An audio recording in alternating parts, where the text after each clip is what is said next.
तो इस वीडियो में हम लोग देखेंगे electric field due to uniformly charge line. एक यूनिफॉर्मली चार्ज लाइन है, इसके कारण से इलेक्ट्रिक फील्ड हमें पता करना है कि इस पॉइंट P पर, गिवन पॉइंट P पर क्या इलेक्ट्रिक फील्ड होगी, इफेक्टिव नेट इलेक्ट्रिक फील्ड जो भी बोलो। तो एक बात तो समझ में आ रही है कि यहाँ पॉइंट चार्ज तो है नहीं, तो कहीं ना कहीं हमें छोटा इंटीग्रेट करना पड़ेगा, यानी कि छोटे छोटे टुकड़े पॉइंट चार्ज ले करके P पर लिखेंगे और सबको क्या कर देंगे, ऐड कर देंगे। सबको क्या कर देंगे, ऐड कर देंगे। एक चीज़ हमेशा ध्यान रखना कि हमने θ1 ऊपर वाले को लिया है, θ2 नीचे वाले को, इनमें कभी भी डाउट नहीं करना है। θ1 θ2 लेने में थोड़ा सा भी गड़बड़ी होगा, सारा क्वेश्चन गड़बड़। ठीक, तो ये हमारा d डिस्टेंस पे हमें निकालना है, प्लस लैम्डा चार्ज डेंसिटी है। तो क्वेश्चन की शुरुआत कैसे करेंगे, मान लो कहीं इस लाइन पर हमने, ठीक ना, dy थिकनेस की, यहाँ से मान लो कि y, यहाँ से y डिस्टेंस पर dy थिकनेस की हमने एक पॉइंट चार्ज ले लिया, dy थिकनेस का चार्ज ले लिया, और उसका यहाँ से डिस्टेंस जो रहा वो r रहा। ठीक, और एंगल हमने ले लिया थीटा। उसके कारण से जो इलेक्ट्रिक फील्ड प्लस में था वो किधर बनेगा, कहीं इधर बनेगा। समझ में आ रहा है बात।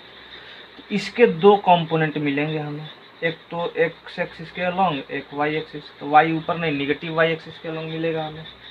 ठीक, ये थीटा हमने लिया था तो ये भी तो थीटा होगा। बात समझते रहना है ध्यान से। ये जब हमने थीटा लिया था तो ये वाला भी ऑलरेडी थीटा होगा। ये देखो, ये पॉइंट P रहा है, ये कुछ नहीं है। ठीक है ना। तो एक इस एक्सिस के अलोंग तो इसका क्या हो जाएगा, डी कॉस थीटा। ये किधर रहा, एक्स एक्सिस के अलोंग। ठीक है, बोल दिया हमने डी एक्स। और इस साइड कॉस थीटा, तो इस साइड ये θ2 रहा, इस एंगल का नाम है। इस साइड क्या हो जाएगा, डी साइन थीटा। इसको हमने ले लिया, मान के चलो कि डी वाई। ठीक है, ठीक, यहाँ तक किसी भी तरीके की कोई दिक्कत नहीं। ठीक है, अब एक चीज़ आगे प्रोसीड करने से पहले कुछ ही समझ लो कि जब हम बात करेंगे यहाँ पे tan थीटा की, ठीक है ना, तो tan थीटा इक्वल टू हम लिख सकते हैं क्या, y/d। देखो ना, tan थीटा p/b। यहाँ से समझो हम y इक्वल टू लिख सकते हैं d tan थीटा। ठीक है, लिख सकते हैं यहाँ। अब जब हम dy/d थीटा करेंगे, ये देखो d tan स्क्वायर थीटा का सेक स्क्वायर थीटा लिख सकते हैं, यानी कि dy इक्वल टू हम लिख सकते हैं d sec square theta d theta. इसको रखते हैं अभी रिजर्व में, हो सकता है कहीं यूज पड़ जाए, नहीं पड़े तो छोड़ देंगे। ठीक है, अब फिगर में समझो, कहीं कॉस थीटा को हम क्या लिख सकते हैं, d/r। दिख रहा है कि नहीं, d/h d/r। इसको भी रख देते हैं रिजर्व में, जरूरत पड़ेगा तो यूज करेंगे, नहीं छोड़ देंगे। यहाँ से r इक्वल्स टू हम क्या लिख सकते हैं, d cos थीटा, यानी कि d सेक थीटा। इसको भी रखते हैं पूरे को रिजर्व में। ठीक है, इतना इंफॉर्मेशन अब तक हमने लिखा। ये भी हमें पता है कि चार्ज इस एलिमेंट पर क्या होगा, तो लैम्डा इंटू डी वाई। इस डी क्यू पे, ये डी वाई में हमने क्या लिया था कि डी क्यू चार्ज लिया था, थोड़ा छोटा सा सेगमेंट। तो चार्ज की बात करें, चार्ज ऑफ एलिमेंट, इस एलिमेंट का चार्ज क्या होगा, तो उसकी बात करें तो डी क्यू, यानी कि डी क्यू ही तो है, वो क्या होगा, वो लैम्डा इंटू डी वाई। इसको भी छोड़ दो। अब जब आगे बात करोगे कि इस डी के कारण इस पॉइंट P पर छोटे से पॉइंट चार्ज हो गया, उस पॉइंट चार्ज की वजह से एक पॉइंट पर हमें पता है कि कैसे लिखते हैं हम इलेक्ट्रिक फील्ड। तो इस डी के कारण, यानी कि इस डी क्यू के कारण, छोटे से चार्ज के कारण डी क्या होगा, KQ/r², यानी कि K into D Q by R. कितना हो जाएगा, देखो ना, यहाँ आर हमने निकाल रखा है, डी सेक थीटा का होल स्क्वायर, KQ/r² होता है। यहाँ तक कोई परेशानी नहीं, बहुत बढ़िया, आगे समझते रहना इसी तरीके से। तो अब एक बात समझो कि हमें ये तो पता है ना कि डी ई एक्स हमारा क्या है, D cos theta, D cos theta, यानी कि ई एक्स इक्वल्स टू हम बोल सकते हैं, अब देखो इंटीग्रेट कर देते हैं, यानी कि ई एक्स इक्वल टू यहाँ डी तो डी ई कॉस थीटा, कोई दिक्कत नहीं। आगे प्रोसीड करो तो डी ई को देखो हमने ये लिखा है के क्यू बाई ये, तो डी ई को हम लिख दे रहे हैं ये K D Q by D sec D square ऐसे लिख देते हैं sec square theta into cos theta. अच्छा एक गलती और हो गया, इस सेक थीटा को यहाँ से हटा करके हम यहाँ लिख देते हैं सेक स्क्वायर थीटा, ठीक है, ठीक, यहाँ तक कोई दिक्कत नहीं। चलो बहुत बढ़िया। अब देखो आगे क्या, थोड़ा सा इसमें क्या हम ऐड करेंगे या कुछ भी करेंगे, मल्टीप्लाई डिवाइड कुछ भी कर लो। देखो ना ध्यान से समझना, क्या हम इसको के समझते रहना, डी क्यू को हम क्या लिख सकते हैं लैम्डा इंटू डी वाई, समझते रहना, डी क्यू को हम क्या लिख सकते हैं यहाँ से लैम्डा इंटू डी वाई, और डी वाई को हम क्या लिख सकते हैं यहाँ से D sec square theta D theta. बात समझ में आ रहा है, यानी कि यहाँ से डी क्यू को हम ये लिखेंगे, डी क्यू है ना हमारे पास ये, और यहाँ से लैम्डा रहने देंगे, डी वाई का वैल्यू ये पुट कर देंगे, दिख रहा है क्या पुट करेंगे ये वाला, ठीक ना। देखो क्या करेंगे के लैम्डा डी क्यू की जगह पे लैम्डा इंटू डी वाई, और डी वाई के लैम्डा रख दिया हमने, डी वाई की जगह पे ये पुट कर दिया हमने, यानी कि डी सेक स्क्वायर थीटा, ठीक है, डी थीटा, और ये पास में था कॉस थीटा, नीचे में क्या था D square sec square theta. अब कुछ कटता पड़ता दिख रहा है, एकदम दिख रहा होगा, ये देखो आगे यहाँ काट रख देते हैं, देखना समझना, यहाँ से एक डी कट जाएगा, ये सेक स्क्वायर थीटा से हम लोगों ने कर लिया था सेक स्क्वायर थीटा या sec square theta cancel, D से डी स्क्वायर नीचे में डी था, ठीक है, ये भी कैंसिल, एक डी कैंसिल, एक डी नीचे बचा हुआ है। अब देखो के लैम्डा बाई डी बच रहा है, और क्या बच रहा है कॉस थीटा डी थीटा, ठीक है ना, ये बच रहा है, इसका इंटीग्रेशन कर दो।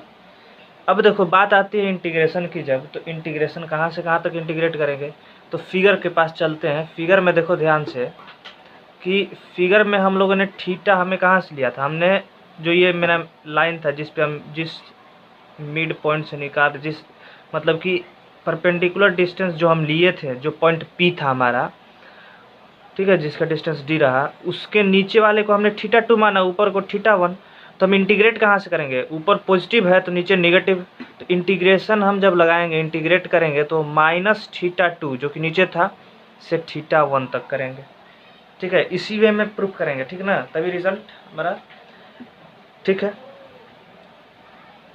इस तरीके से इसलिए कर रहे हैं कि जो कि फाइनल रिजल्ट आए उसे रिमेंबर कर लोगे तो तुम्हें इतना डिराइव नहीं करना पड़ेगा, हर बार डायरेक्ट क्वेश्चन बनेगा, ठीक है। यहाँ तक हो गया बात। इसको देखो क्या लिख सकते हैं के lambda by D cos theta का साइन थीटा, इंटीग्रेशन कहाँ से कहाँ तक माइनस थीटा 2 से थीटा 1 तक। यहाँ तक क्लियर है सबको, चलो अब वहाँ तक हो गया बात, तो आगे समझो, इसमें बस पुट कर दो, लिमिट लगा दो, के lambda by D sine theta क्या डालेंगे 1 minus sine theta sine minus theta 2, बात समझ में आ रही है ना। अब यहाँ से देखो क्या कर देंगे के लैम्डा बाई डी, ठीक है, माइनस बाहर निकल जाएगा, sine theta 1 minus minus plus sine theta 2, यहाँ तक कोई दिक्कत नहीं। तो यही जो हमारा फार्मूला रहा वो x के लिए रहा, ई इन x डायरेक्शन में, ठीक ना, एक्सियल बोल सकते हैं। अभी पैरेलल में बाकी है, इसके परपेंडिकुलर में देखेंगे तो ये रहा, यानी कि इसके परपेंडिकुलर x एक्सिस के लॉन्ग ये रहा हमारा, ठीक ना, इधर देखेंगे तो इस एक्सिस, लेकिन अभी ये पैरेलल वाला निकालना तो बाकी है ई वाई, तो उसका हम डायरेक्ट सिमिलर मतलब कि लिख देते हैं जिस तरीके से इसको हम लोगों ने प्रूफ किया ना अभी, सेम काम वो भी करेंगे उसके लिए, ठीक है। तो उसका रिजल्ट इसका हो गया एक्स के लिए, एक्स वाले के लिए, और इसका रिजल्ट देख लो ई वाई के लिए, ठीक है ना। इसका होता है के लैम्डा बाई डी, ठीक है ना, cos theta 2 minus cos theta 1, ये होता है, ठीक है।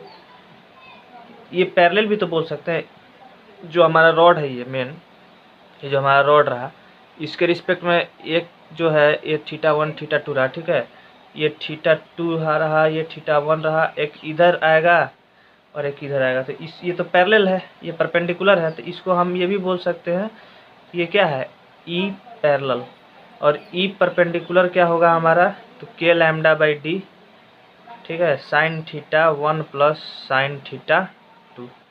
तो ये रहा हमारा रिजल्ट, ठीक है, बहुत इंपॉर्टेंट रिजल्ट है। अब यहाँ से बहुत सारे तरह के क्वेश्चन बनेंगे, बहुत वेरिएशन के हम लोग देख सकते हैं, ठीक है। अब देखो इसमें क्वेश्चन के एक दो और रिजल्ट इससे रिलेटेड होते हैं जो कि इसी से होगा, तो उसको समझ लेते हैं 1 मिनट में। जैसे कि देखो अभी तक हमने 2 रिजल्ट देखा, 2 रिजल्ट क्या देखा, यदि ई परपेंडिकुलर निकालना हो हमें, तो हमें क्या चाहिए, के lambda by D sine theta 1 plus sine theta 2। एक रिजल्ट तो ये रहा हमारे पास, ठीक है। दूसरा हमने क्या देखा, यदि ई पैरेलल निकालना है तो के lambda by D cos theta 1 cos theta 2 minus cos theta 1। अभी तक ये हमारा 2 रिजल्ट रहा हमारे पास।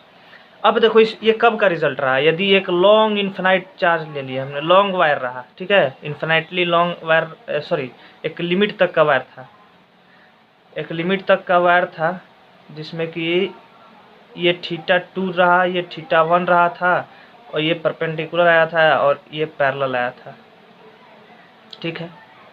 इस केस में अब यहाँ पे डिफरेंट केस क्या दे देगा कि एकदम इन्फिनाइटली, मतलब कि एक लॉन्ग वायर ले लिया, उसके कारण से यहाँ पॉइंट पी पर, डिस्टेंस डी पर क्या यहाँ पे इलेक्ट्रिक फील्ड प्रोड्यूस होगा। एक चीज़ समझो, एक चीज़ समझना, इलेक्ट्रिक फील्ड क्या होगा, ये जो रहा कभी इससे मिलेगा क्या, ये ऑलमोस्ट ये जो जाएगा इस तरह, यहाँ से जो थीटा बनेगा वो ऑलमोस्ट बोल सकते हैं कि 90 डिग्री बनेगा, 90 डिग्री, यानी थीटा 1 थीटा 2 90 हो गया, तो ये डी डिस्टेंस रहा, तो ये हमारा क्या हो जाएगा, के lambda by D sine theta sine 90, ठीक है, प्लस साइन 90, क्या हो जाएगा 1 + 1 2 के lambda by D electric field.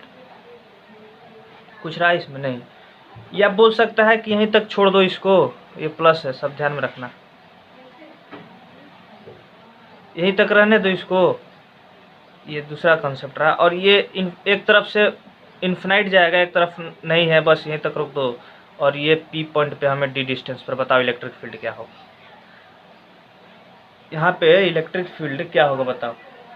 एक चीज़ आप देखना, यहाँ सिर्फ ई परपेंडिकुलर ही हमें मिलेगा, पैरेलल नहीं मिलेगा, क्योंकि इधर का इफेक्ट ये कैंसिल करेगा, इधर का ये दोनों इन्फिनेटली लॉन्ग है, तो नहीं इसके कारण इधर कोई इलेक्ट्रिक फील्ड पैरेलल में बनेगा, ना इसके कारण कोई इधर बनेगा।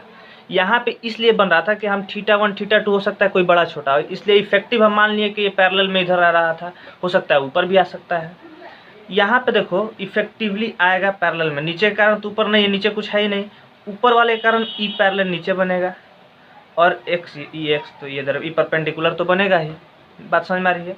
इसके वजह से देखो ये थीटा 1 हमने ऊपर माना था, थीटा 2 नीचे था, तो थीटा 2 क्या हो गया हमारा 0, और थीटा 1 90, बस इसी फार्मूला में पुट कर दो, नहीं निकल जाएगा।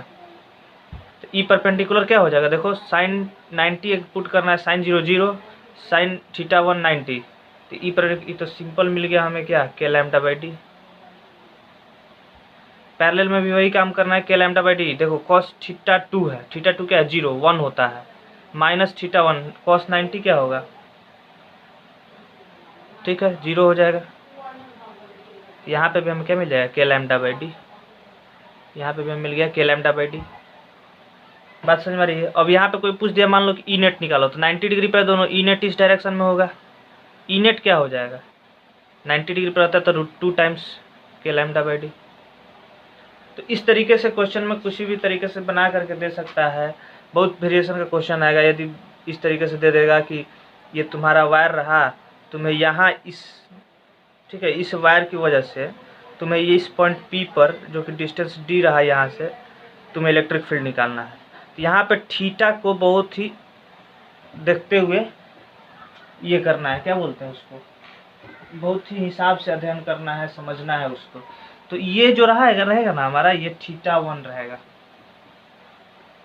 बहुत मतलब कि होशियारी से बोल सकते हैं उसको कि देखभाल करना होता है। और θ2 जो रहा इसके नीचे वाला, तो ये रहा हमारा θ1 और ये रहा θ2, ठीक है ना। तो ये सारे चीज़ को मिला करके चलना है, सारे चीज़ को कैसे थीटा का इसका कब क्या होगा। तो इस वीडियो में इतना ही रहने देते हैं, आगे का प्रूफ या कुछ हो तो आगे देखेंगे नेक्स्ट वीडियो में।